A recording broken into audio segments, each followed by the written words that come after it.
When you got the call for this part, what was your first reaction? What the hell are they thinking? But I was friends with Joe from before, and I just didn't really think I was the man for the role until I read it, and then I could see why they come to me, and I also could see why I really wanted to do it, you know.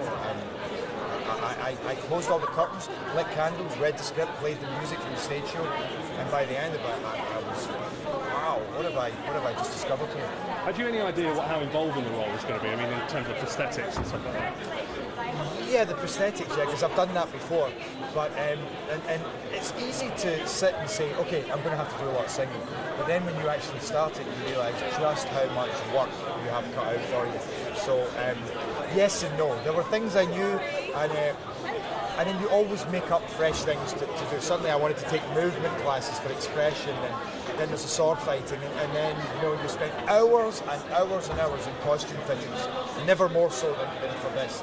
So there's just a lot of things to be done. And recording, guide tracks, always recording, always rehearsing, always taking singing lessons. Obviously this is not an unknown screenplay. I mean, did you feel any pressure in having to live up to a certain standard in the role? It was an unknown screenplay, it just wasn't an unknown story. There's always, of course, it's a Phantom of the Opera. It's what is the biggest musical of all time, and I'm taking on that role, and that immediately leaves people with many things to say about that, especially the Phantom fans. So yeah, there was pressure, but I've dealt with pressure before. For me, I just get my head down, do the work. There's a lot of work to do. That kept me busy. And what do you think about? I mean, obviously, the decision to cast the two of you in these lead roles. I mean, great idea. Because now I'm here.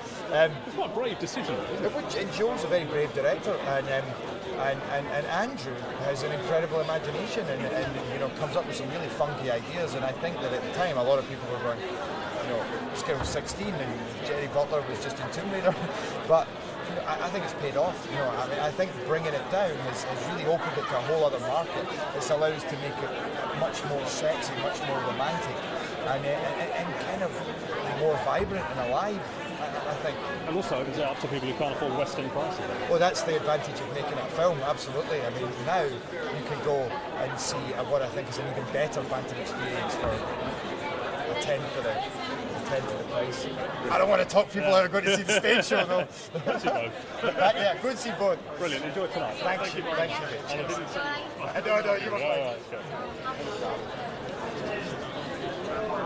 fine.